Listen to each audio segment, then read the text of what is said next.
Bien-aimés, chers frères et sœurs, je suis très heureux de te voir ce matin dans la présence de Dieu. Je suis davantage content pour ce moment de louange et d'adoration. Car je sais que Dieu a touché beaucoup de vies.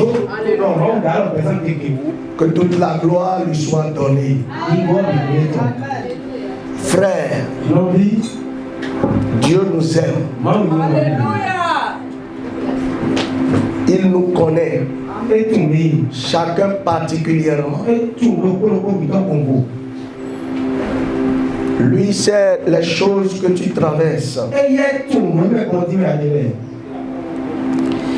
Il sait les événements qui arrivent dans ta vie. Mais je veux dire à quelqu'un ce matin, quelle que soit la tempête, Dieu est avec toi. Amen. Il ne t'a pas laissé. Il marche avec toi.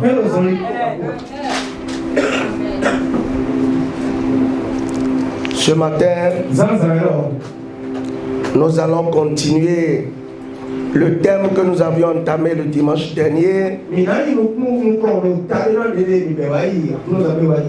pour l'achever aujourd'hui.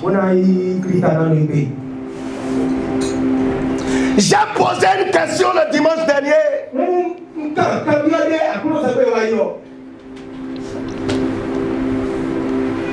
Pourquoi cours-tu?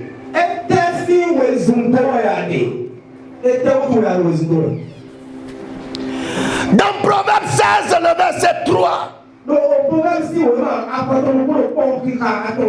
il est écrit que Dieu a tout fait pour un but.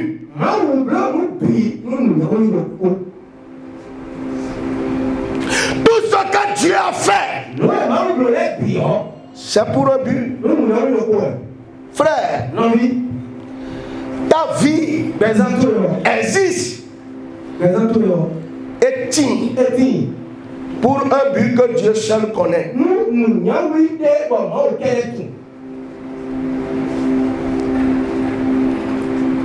Si depuis ta naissance jusqu'à ce jour tu es encore sur la terre, c'est que Dieu a un but. Sinon, il y a peut-être longtemps que ton histoire serait terminée. Dieu attend des fruits qui doivent réjouir son cœur provenant de toi. Vous savez, il y a une vingtaine d'années, et je priais un midi, quand un homme est venu dans ma prière me dit quelque chose. Il m'a dit, est-ce que tu sais que tu es un employeur et que tes employés t'attendent pour continuer? Et dans le rêve, j'ai dit oui, je le sais. Ça veut dire quoi? Comme mon âme était conscient du but de ma course dans le domaine professionnel,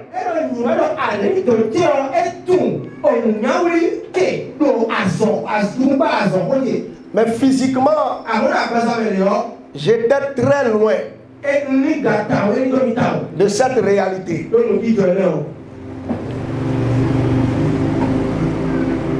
Beaucoup sont loin de la réalité de Dieu par rapport à leur vie.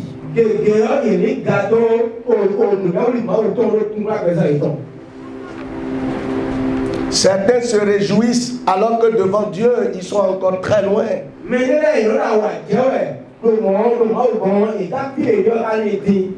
Ce matin, nous allons relire encore deux textes que nous allons essayer d'examiner. Philippiens 3, 14 que nous avons lu la fois dernière. Paul dit aux Philippiens, je cours vers le but pour remporter le prix de la vocation céleste de Dieu en Jésus-Christ.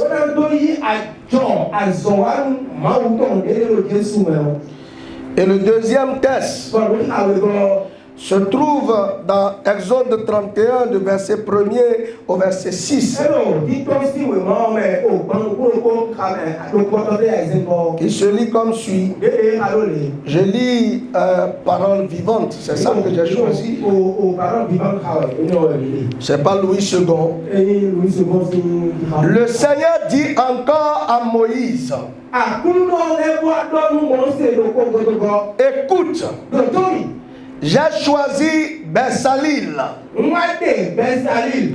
fils d'Uri, et petit-fils de Our, de la tribu de Juda. Je l'ai rempli de mon esprit pour le rendre très habile et intelligent. Il connaît toutes sortes de techniques. Il sait faire de belles choses. Il sait travailler l'or, l'argent et le bronze. Il sait tailler les pierres précieuses et les monter sur des objets. Il sait sculpter le bois. En un mot, il sait tout faire. Je lui donne comme aide Oholiab, fils d'Aïsamaka, de la tribu de Dan. Je rends aussi très habile d'autres artisans. Alors, ils pourront fabriquer tout ce que je t'ai commandé. Mon frère, en examinant ces deux tests, je comprends que le but, c'est lorsque nous faisons ce que Dieu attend exactement de nous.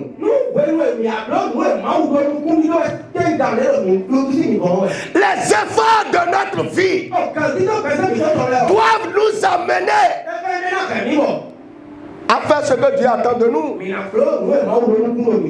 Ce matin, nous allons examiner premièrement la relation entre le royaume de Dieu et la réussite sur la terre.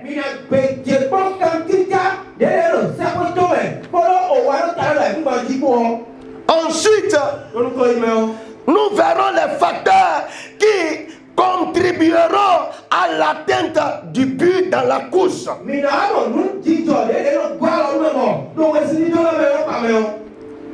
C'est vrai que Paul a dit qu'il court vers le but et nous avions dit que le but c'est le ciel. Mais sachez quelque chose. Il y a un rapport direct entre la réussite sur la terre et le ciel.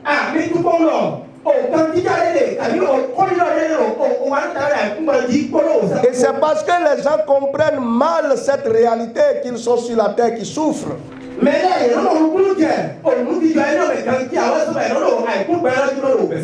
En réalité, Paul était en train de dire aux Philippiens, faites tout pour être ce que Dieu a dit que vous devez être. Faites tout pour être à la place que Dieu a voulu que vous soyez. Faites tout pour être l'homme, la femme que Dieu a voulu que vous soyez.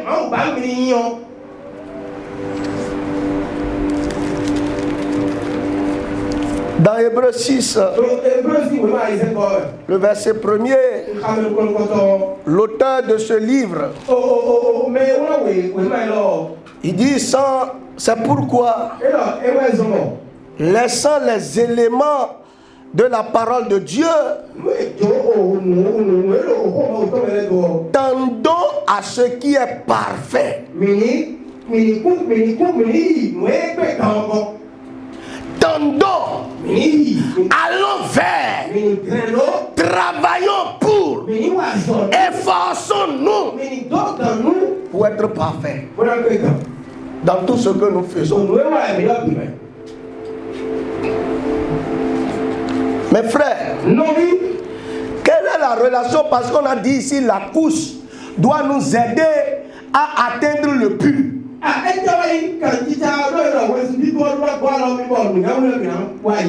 le but, c'est le ciel. La fin de toutes ces choses, c'est le royaume des cieux. N'est-ce pas? Mais quel est le lien entre le royaume des cieux et la réussite sur la terre? Parce que c'est la compréhension de cette réalité qui amènera à faire une bonne couche.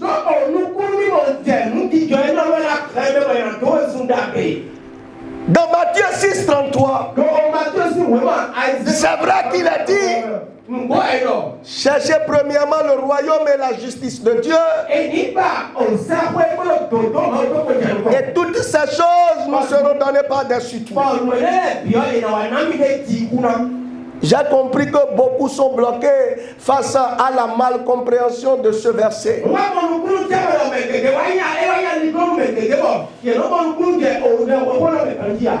Les gens passent à côté. Donc du coup, il échoue dans la réussite sur la terre. J'ai donné le deuxième test pour que vous compreniez la recherche du royaume des cieux, et le but de tout homme doit être d'être ce que Dieu a dit qu'il soit.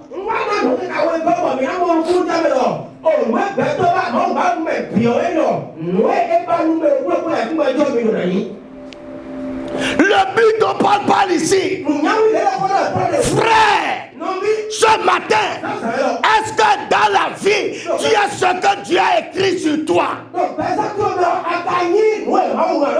Ce que tu dois faire pour Dieu, est-ce que tu es en train de le faire?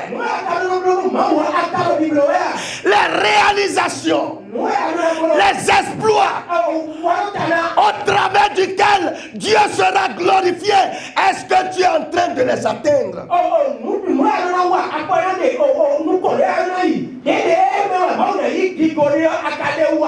Dans Exode 31, vous comprenez mieux ce que veut dire rechercher le royaume des cieux.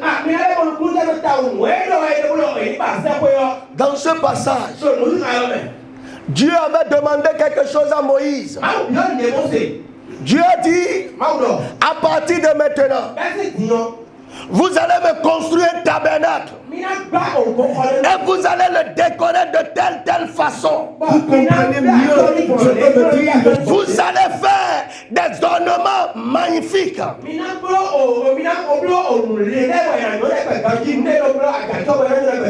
Vous allez faire l'or, la pierre précieuse, l'argent. Mais Dieu savait que Moïse n'avait pas cette capacité. Moïse ne savait pas faire. Mais Dieu a besoin que cela soit réalisé sur la terre. Dieu voulait que le peuple marche tous les jours avec le tabernacle.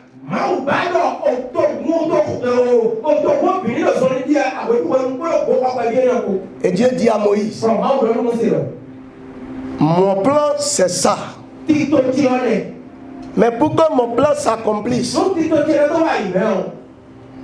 pour que mes œuvres se manifestent au milieu de vous, il faut que tu te rapproches de Bethsalie. Dieu avait créé Belsalil. Dieu a donné des capacités à Belsalil pour que la volonté de Dieu dans la construction du tabernacle soit manifestée. Est-ce que quelqu'un me suit ce matin? Alors, Dieu a donné les directives. Et Dieu dit, je sais celui qui peut le faire. Rapproche-toi de lui. C'est en cela que la vie de Belsalil a travaillé pour le royaume des cieux.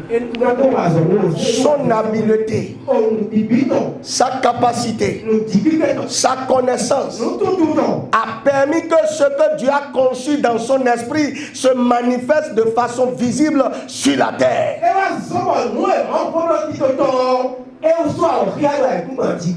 Voyez, si Belsalil n'était pas là, est-ce que la volonté de Dieu pouvait s'accomplir? Est-ce que vous me suivez ce matin? Recherchez le royaume de Dieu. Le but, c'est que chaque jour, ce que je fais doit être ce que Dieu attend faire au milieu des hommes.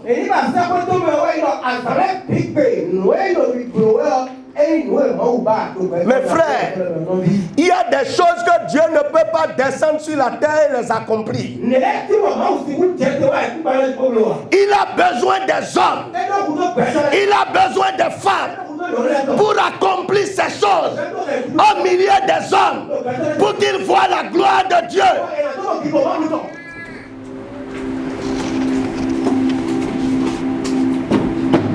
Belsalil.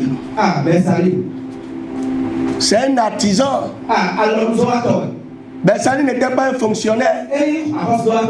C'est un artisan. Il savait travailler les choses de la main. Il n'était pas médiocre. Mon frère, Dieu n'a créé personne médiocre ni inutile sur la terre.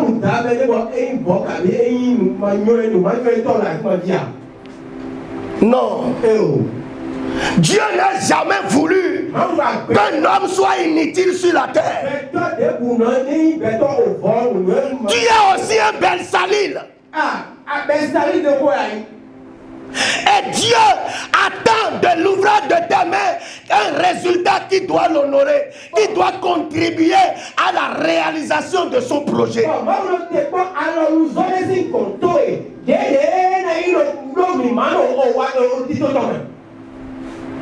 Ce matin, je veux dire à quelqu'un que courir pour atteindre le but, c'est de réussir professionnellement selon le plan de Dieu.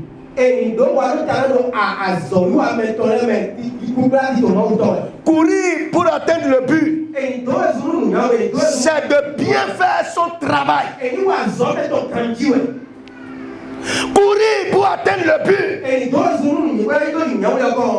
c'est que tout ce que nous faisons, que nous le faisions comme Dieu l'espérait de nous. Qu'est-ce que Jésus a dit? Le royaume de Dieu est descendu au milieu de vous. Les aveugles voient, les sourds entendent et les boiteux marchent. Le royaume de Dieu, c'est la révélation de l'œuvre de Dieu au milieu des hommes. Bien-aimé, courir vers le but,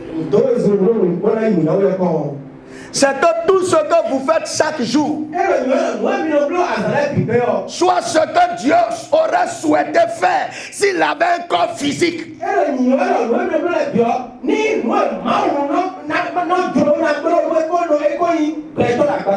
Dieu ne pouvait pas venir prendre ses mains et construire le tabernacle.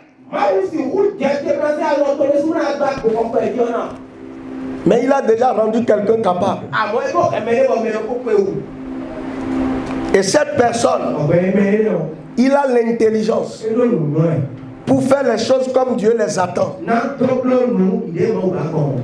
il a l'habileté, il a la capacité de faire les choses comme Dieu les attend. L'échec sur la terre, c'est de ne pas savoir pourquoi Dieu vous a donné cette intelligence. C'est d'ignorer les capacités que Dieu a mis en vous. C'est ça l'échec sur la terre.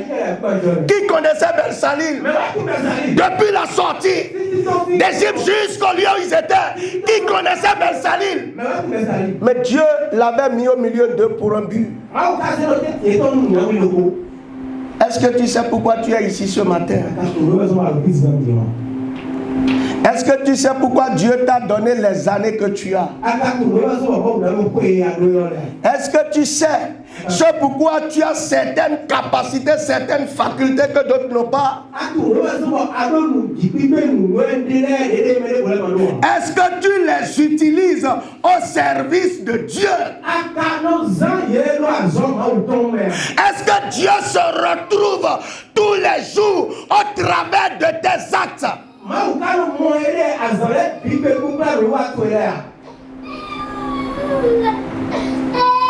Ce sont les réflexions.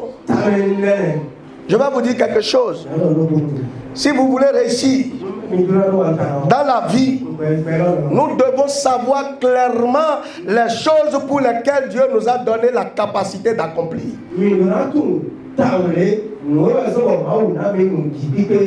Si tu ignores les choses pour lesquelles Dieu t'a rendu capable, tu vas courir sans atteindre le but.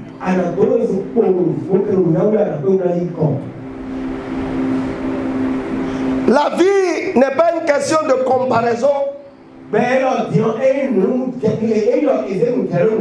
C'est pas une question de rivalité. Mais c'est une affaire de révélation. Alléluia. La vie, je ne suis en compétition avec personne. Aujourd'hui, tu as acheté une voiture. Aujourd'hui, tu as construit une maison. Je m'en moque. Je bénis le Seigneur pour ta vie. Mais je ne suis pas en compétition avec toi. Mais ce qui m'importe, quelles sont les capacités que Dieu m'a données sur la terre? L'habileté que j'ai, c'est pour conduire à quoi? L'intelligence que j'ai en moi, c'est pourquoi Dieu me l'a donnée. Voilà le but. Voilà ce que l'apôtre Paul veut. C'est pourquoi il dit, j'oublie ce qui est en arrière. Voyez, hier, j'ai été peut-être un grand chef d'entreprise. Hier, j'ai été à Dubaï. Hier, j'étais aux États-Unis. C'est passé. Mais aujourd'hui, qu'est-ce que tu attends de moi?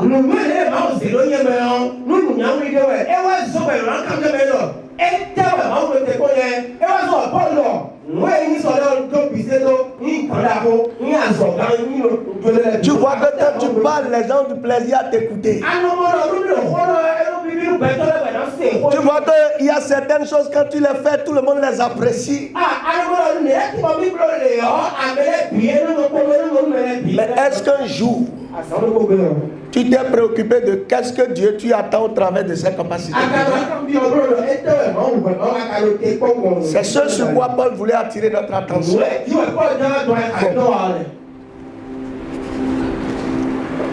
Il a dit, je crois toujours aux Philippiens, il dit, frère, je suis tiré des deux côtés.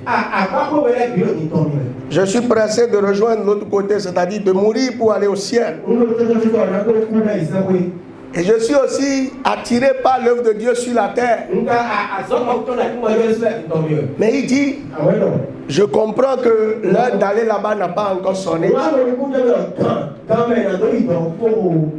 Dieu attend encore beaucoup de moi sur la terre. Tu as 25 ans. Tu as 30 ans. Tu as 40 ans, tu as 50 ans, tu as même 60 ans. Lorsque tu es assis, à quel moment de ta vie Dieu a été fier de toi?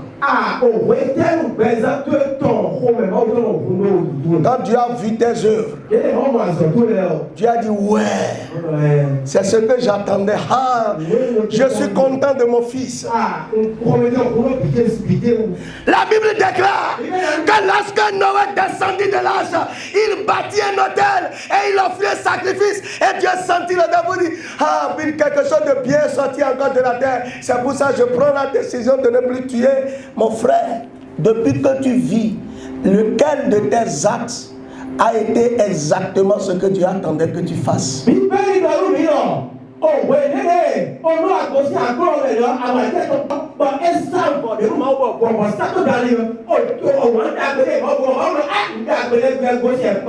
y a des moments Dieu t'a béni, tu as eu l'argent. Il y a des moments Dieu t'a béni, tu as eu l'argent. Cet argent, quel a été le profit de Dieu dans ça? Tu es marié. Quel est le profit de Dieu dans ton mariage? Est-ce que tu recherches? Est-ce que tu cours vers le but? Est-ce que chaque jour tu te dis, Seigneur, amène-moi à poser les actes que tu attends exactement de moi au cours de cette journée?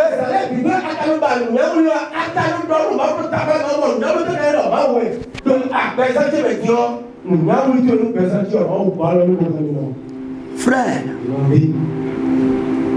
quelque chose est triste. Personne ne recherche qu'est-ce que Dieu attend, mais les gens courent après leur propre objectif.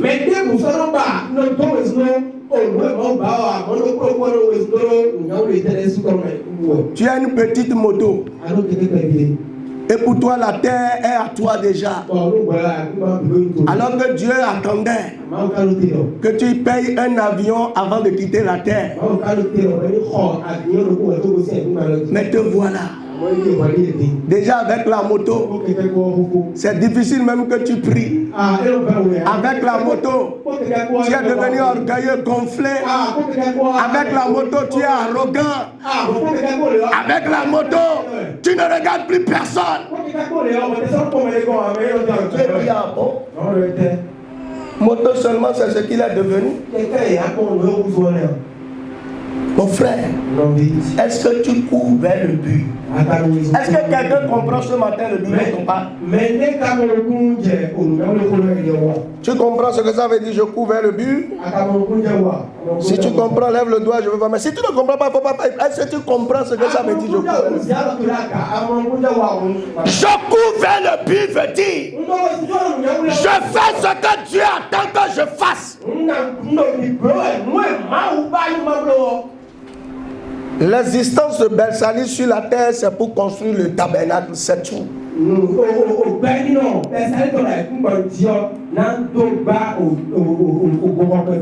Et le jour où Belsali a fait ça, d'ailleurs, de tout ce qu'il a fait sur la terre, c'est de ça seul qu'il a été question dans la Bible. Toutes les années d'apprentissage, d'essai qu'il a fait, c'est pour ce seul but-là, c'est tout. Quand il a fait ça, Dieu était content. Il meurt, il ira au ciel. Il n'y a même pas de débat. Parce qu'il a fait ce que Dieu attendait, Dieu prendra toutes les dispositions pour qu'il n'aille pas à la perdition. Il a déjà réjoui le cœur de Dieu.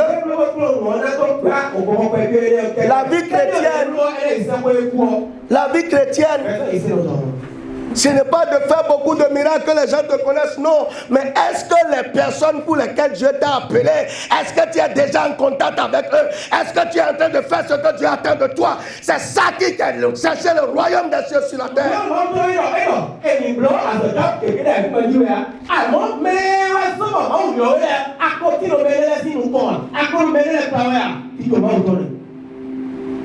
Dieu, tout ce que tu fais ne l'importe pas. C'est ce qui rentre dans sa vision, dans son plan, dans son chronogramme qui l'intéresse. Vous savez, j'ai fait la politique.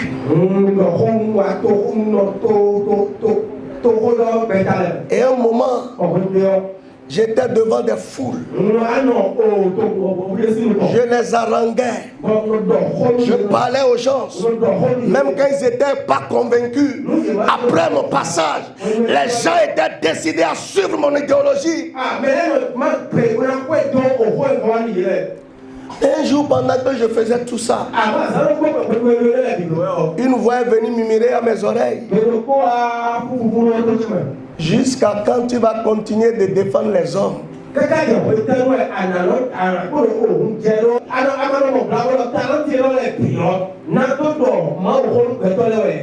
Et depuis ce jour, quand je vais en réunion, je suis triste. Ce sont les raisons qui ont fait que je me suis retiré de la politique. Je n'avais plus cette joie.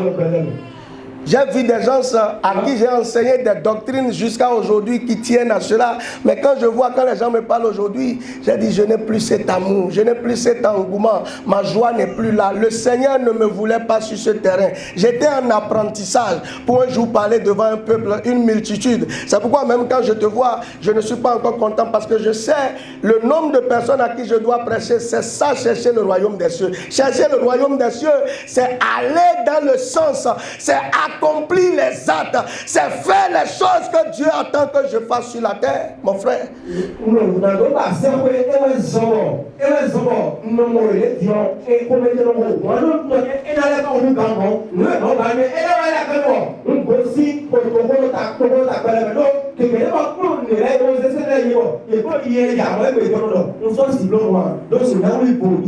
Vous savez pourquoi beaucoup ne réussissent pas? Ils ont des intérêts égoïstes.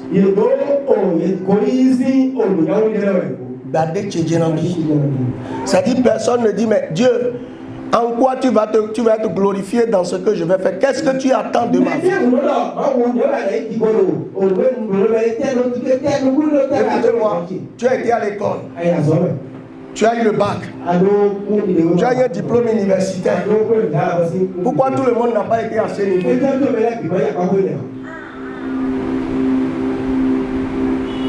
Tu es un commerçant, une commerçante. Quand tu commences une affaire, ça réussit. Pourquoi tout le monde ne réussit pas comme toi? Mais quand est-ce que tu t'es assis la dernière fois pour dire Seigneur, toute cette habileté que tu m'as donnée, toute cette capacité intellectuelle que tu m'as donnée, c'est pour servir à quoi? Ça doit accomplir quelle œuvre sur la terre? Pour que nous puissions courir vers le but, il nous faut connaître certaines choses. La première chose dont je veux parler aujourd'hui, qui est nécessaire, indispensable, pour que les gens ne courent pas comme des aventuriers, c'est la révélation. Dans Proverbe 29, le verset 18, la Bible déclare, quand il n'y a pas de révélation, le peuple est sans frein. Mon frère, si tu n'as pas une révélation sur le plan de Dieu sur ta vie, tu ne peux jamais bien courir.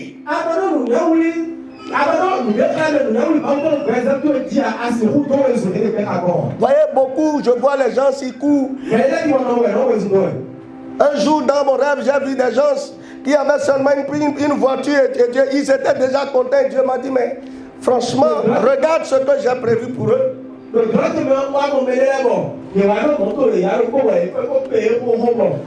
ce que j'ai prévu pour eux. Et regarde ce qu'ils sont aujourd'hui. Tu es peut-être satisfait de ton travail. Tu es satisfait de ta position. Parce que jusqu'à présent, tu n'as pas la révélation.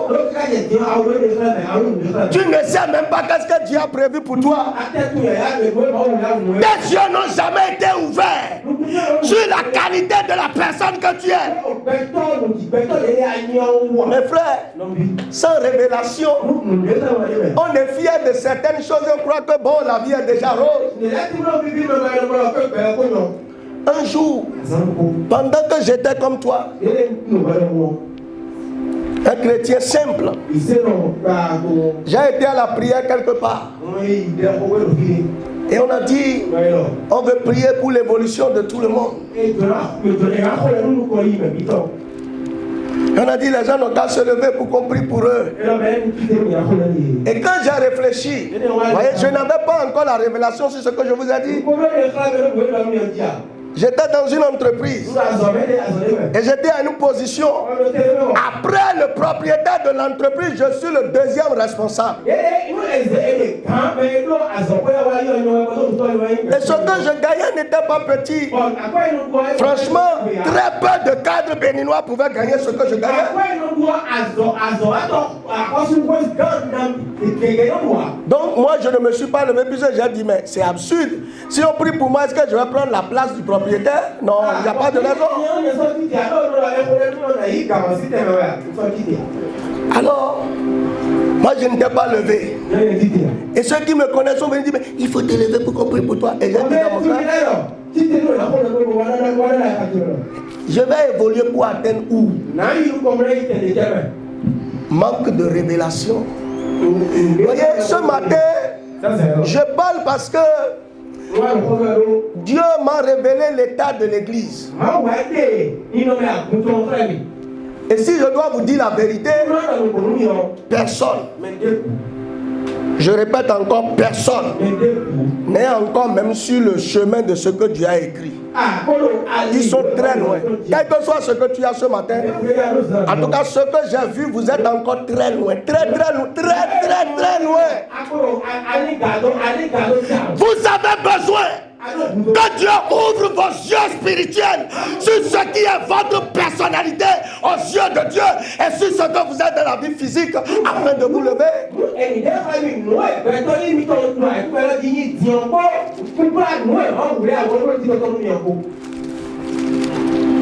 J'en connais parmi vous qui sont destinés à être des PDG, mais aujourd'hui, ils sont encore employés en train de se chercher. Un maître est encore en train de les manipuler. Ils ne sont pas libres de leur temps. Et quand est-ce que tu vas un jour vivre sur la terre pour que Dieu en tire profit?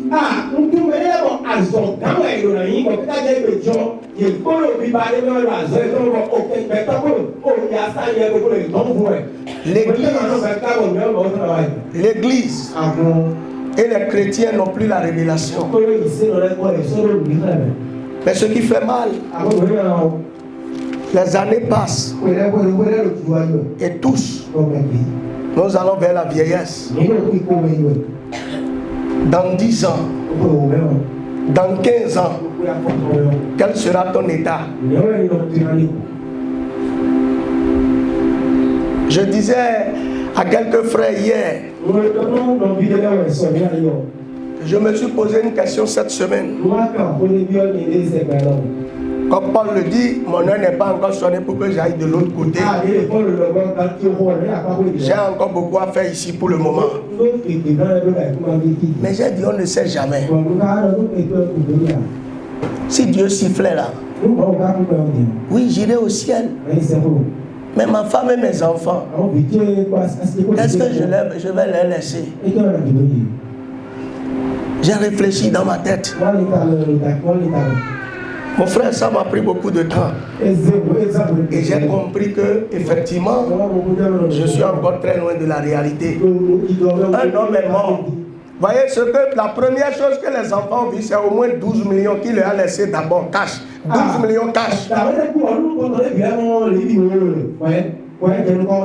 Mes frères, je parle à ceux qui ont déjà une responsabilité ici. Si l'heure la sonne là, est-ce que tu veux laisser à tes enfants? Laissons même. Tu comptes sur qui pour qu'on élève tes enfants?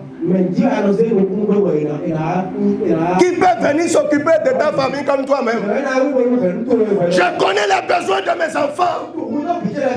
Je sais leur espoir à mon égard. Mais si je ne suis plus là, qu'est-ce qu'ils deviendront? Voilà, aucun d'eux n'a fini les études encore. Mon frère, je réfléchis. Qu'est-ce que j'ai fait de ces années que Dieu m'a donné sur la terre? C'est ça, c'est la réflexion. Quelle est la course que j'ai menée jusqu'à aujourd'hui? Quel est l'héritage que je leur laisse?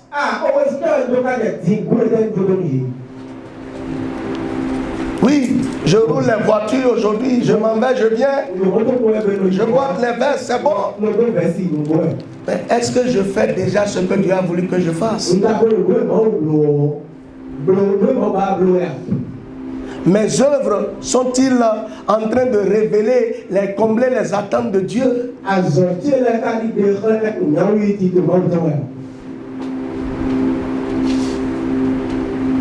Ou bien je veux faire comme mon père.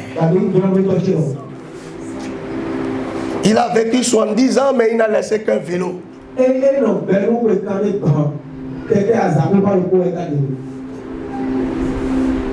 Mon frère, ce matin, quand Paul parle de la course, c'est de notre vie qu'il s'agit. Tous les temps, tu es en train de te morfondre. Tous les temps, tu vois les autres. Et tu ne te concentres pas sur l'essentiel. Mon frère, quelle course tu fais?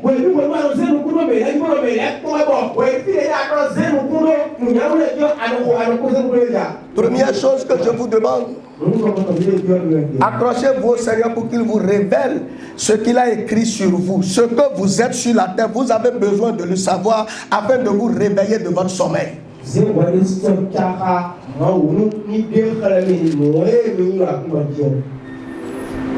Tu as eu beaucoup d'argent.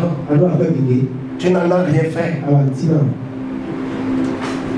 Et la vie passe. Les années passent. Vous qui êtes homme, réfléchissez quand vous allez rentrer. Posez-vous la question si l'heure sonnait ce matin. Comment Dieu me regarderait? Est-ce que c'est le plan de Dieu que je laisse une famille dans la pauvreté pendant que pendant ma vie, les gens vivaient bien, que si je pars, ils soient dans la pauvreté?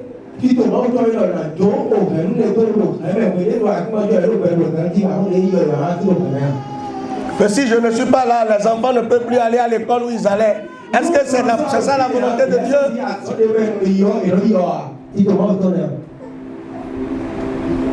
Les conditions que j'ai offertes aux enfants aujourd'hui, si je ne suis pas là, s'ils ne sont plus capables de vivre dans ces conditions, est-ce que j'ai réussi la vie?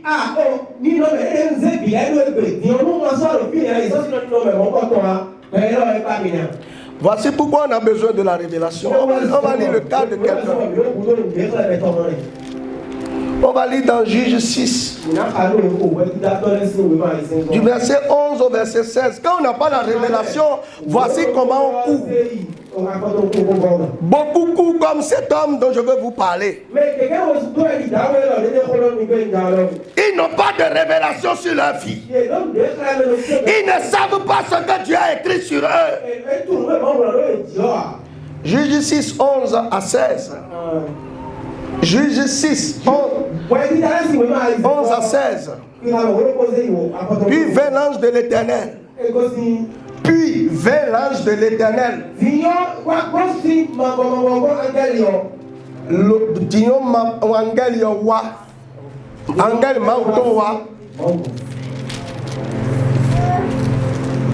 Et il s'assit sous le térébinthe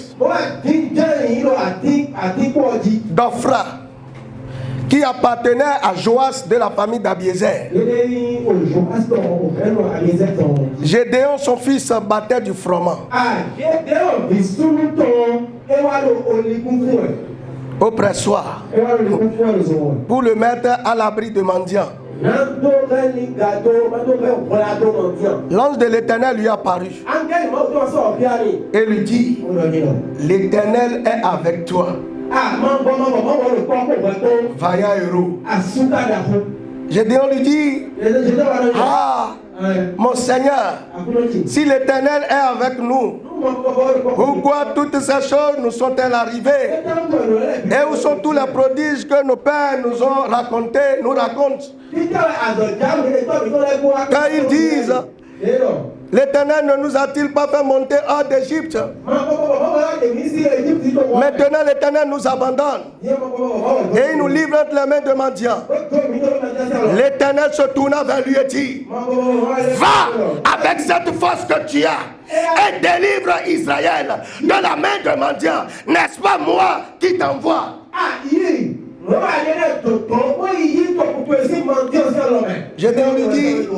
On lui dit, ah, mon Seigneur, avec quoi délivrerai-je Israël? Voici, ma famille est la plus pauvre en Manassé. Et je suis le plus petit dans la maison de mon père. L'Éternel lui dit, mais je serai avec toi. Et tu battras mendiant comme un seul homme. Mes frères, celui qui devait délivrer Israël, parce qu'il n'avait pas la révélation, il battait le froment, il était comme un meunier et tout le peuple souffre à cause de lui. Est-ce que s'il meurt comme ça, il peut aller au ciel? Est-ce que quelqu'un me suit ce matin? Dieu avait compté sur lui. Dieu avait donné la force qu'il faut à Gédéon pour qu'il délivre mendiant. Mais voilà le sauveur, voilà le guerrier en train de devenir meunier. Et il se voit d'abord petit dans une petite famille. Voyez comment nous courons. Ça pousse tous les jours, il courait pour aller battre le froment. Au lieu d'aller s'entraîner sur le terrain de la guerre, c'est le froment, lui, quand il se lève le matin, c'est le froment il va battre. Que fais-tu de cette qualité, de cette capacité que Dieu t'a donnée?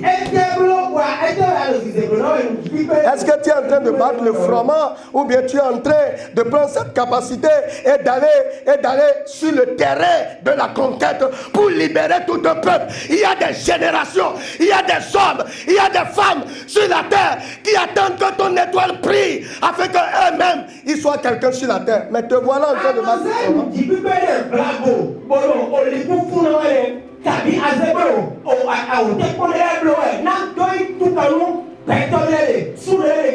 Est-ce que Dieu allait descendre?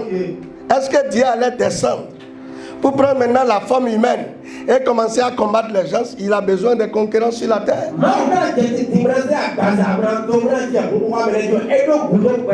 Tu attends que Dieu vienne. On dit société,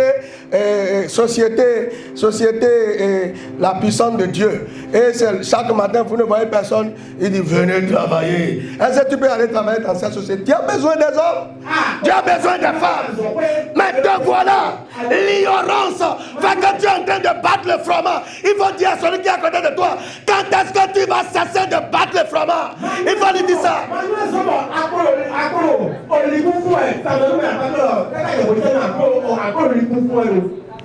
À cause de toi, des gens dorment à jeun. Parce que Dieu t'avait donné la capacité pour que toi tu réussisses pour les embaucher. Mais voilà que toi-même depuis là, c'est quelqu'un qui t'a embauché et tu es déjà content parce que tu gagnes 500 000, tu gagnes 1 million, tu dis alléluia, ma vie est bonne. Et des gens, à cause de toi, parce que tu es là, ils dorment à jeun. Bon, maintenant tu veux quoi? Que Dieu soit content de toi. Et que quand tu vas mourir, il rentre dans le ciel, tu as bien fait. Qu'est-ce que tu as fait? Qu'est-ce que tu as fait? Tu as besoin de la révélation. Quand on n'a pas de révélation sur ce que Dieu a écrit sur nous, on passe à côté de sa vie. Gédéon n'avait pas la révélation. Je prie ce matin Que Dieu nettoie les yeux de tout le monde avec son colis. Pour que vous voyez qu'est-ce que vous êtes, qu'est-ce que Dieu a écrit sur vous. Nos yeux spirituels doivent s'ouvrir, mes frères. Le temps est venu. Voyez, tu es là, tu dis oui, béni. Bon, maintenant quand tu dis Seigneur, bénis-moi. Tu pries, tu dis Seigneur, bénis-moi. Comment la bénédiction va se manifester? Que Dieu bénisse Gédéon en train de battre le froment, ou bien Dieu va bénir Gédéon en train de délivrer le peuple. Non, entre nous, Dieu va-t-il bénir Gédéon en train de battre le froment, ou Dieu va bénir Gédéon en train de délivrer le peuple? Lequel des Gédéons sera béni? Il faut me dire toi-même.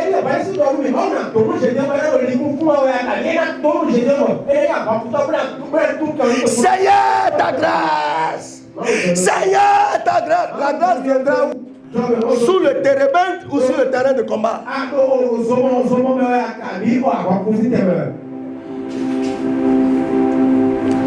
Nous avons besoin de révélation. Franchement, si Dieu ne vous montre pas ce que vous êtes, vous allez faire une mauvaise course. Parce que vous allez vous définir vos propres buts, vos propres objectifs. C'est pourquoi les gens disent non, Dieu m'a dit, et demain ils disent non, en fait, ce que Dieu avait dit, je n'avais pas bien compris, mais c'est ce que Dieu. C'est-à-dire, on n'est pas constant, mon frère. Il y a quelque chose dont je suis sûr. Dieu m'a donné plusieurs manteaux sur la terre. Mais je sais chacun de ces manteaux sur à quoi ça doit servir. Donc aujourd'hui, même si je ne suis pas encore arrivé, je sais que je cours vers le but. Et chaque jour, je fais l'évaluation pour voir si je suis toujours dans la bonne direction. Est-ce que tu es dans la bonne direction? J'interpelle chacun. Il ne s'agit pas, ce n'est pas pour le petit seulement, non. Non. Ta vie professionnelle, ta vie sociale, ta vie matrimoniale, est-ce que c'est ce que Dieu attendait de toi? Première chose dont on a besoin, c'est la révélation. Aujourd'hui, beaucoup sont ignorants de ce que Dieu a écrit sur eux. Deuxième chose dont je veux parler, la révélation n'est pas suffisante. Bien qu'elle soit indispensable, il faut le discernement. Il faut le discernement. Écoutez, Dieu n'a pas parlé à Belsalil. C'est à Moïse que Dieu a parlé. C'est à Moïse que Dieu a dit, tu vas te rapprocher de Belsalil, afin que ce que je t'ai donné comme instruction, il les mette en application. Maintenant, quand Moïse se rapproche de Belsalil, si Belsalil dit, moi, non, moi je ne travaille pas dans ce... Ici, il n'a pas le discernement, est-ce qu'il peut capter, est-ce qu'il peut s'accrocher au but de Dieu?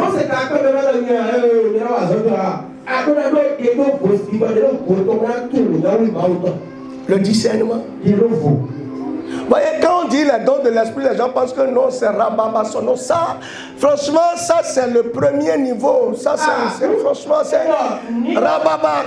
Tu dis ça, c'est pas encore le but, non.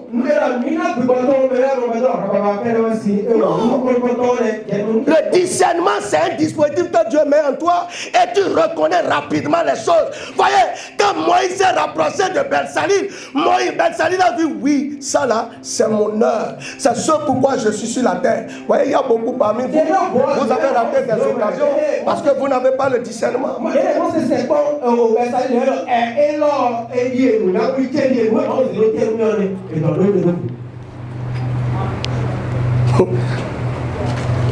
Écoutez, Esther, elle n'avait jamais participé à un défilé de Miss. Elle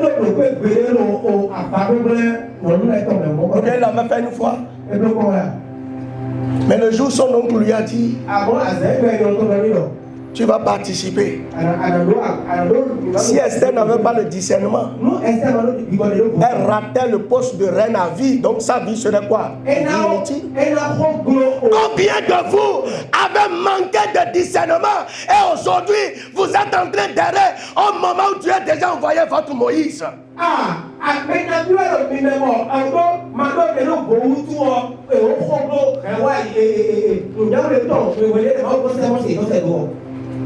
La seule personne avec qui Belsalil devait travailler pour que son nom ait une renommée, c'est Moïse. Il n'y avait pas Dieu sur la terre. Ce n'est que Moïse. Mais si Belsalil n'avait pas le discernement, parce que Belsalil n'a pas vu Dieu, et Moïse venait et dit, non, Dieu m'a dit que tu vas travailler avec moi. Dieu t'a dit, il n'a qu'à venir me dire moi d'abord.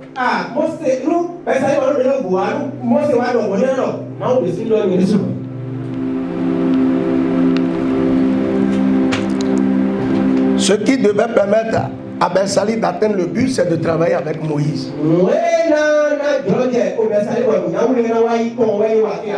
Ce matin, celui qui a raté son mariage, est-ce qu'il peut courir dans le bon sens? Celui qui a raté son choix professionnel, est-ce qu'il peut réussir? Est-ce qu'il peut courir dans le bon but? Nous devons réfléchir. La Pentecôte, c'est pour bientôt. Chacun doit aller devant le Seigneur. Voyez, quand on parle des dons, les gens croient que oui, c'est pour être prophète des nations. Non, mais pour toi-même, pour ta propre vie, tu as besoin de ces choses. Le discernement, tu en as besoin. Pour savoir, c'est l'heure de Dieu, c'est le moment de Dieu.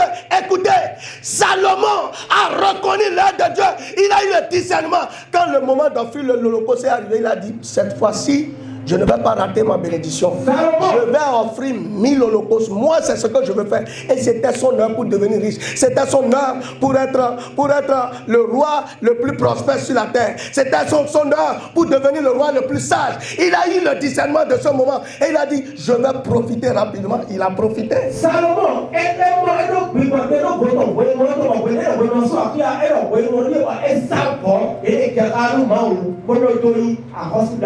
il y a des temps qui sont des temps propices que Dieu a réservé pour changer l'histoire de ta vie. Il y a des hommes qu'il a mis sur ton chemin, mais voilà, tu as raté toutes ces occasions et aujourd'hui tu jeûnes, tu pries. Qu'est-ce que Dieu peut faire encore? Il y a des choses, lorsque vous les ratez, vous ne pouvez plus jamais et jamais les rattraper. Quand Isaïe a raté la bénédiction, il y avait une heure. Il y avait une heure où il devait offrir à manger à son père.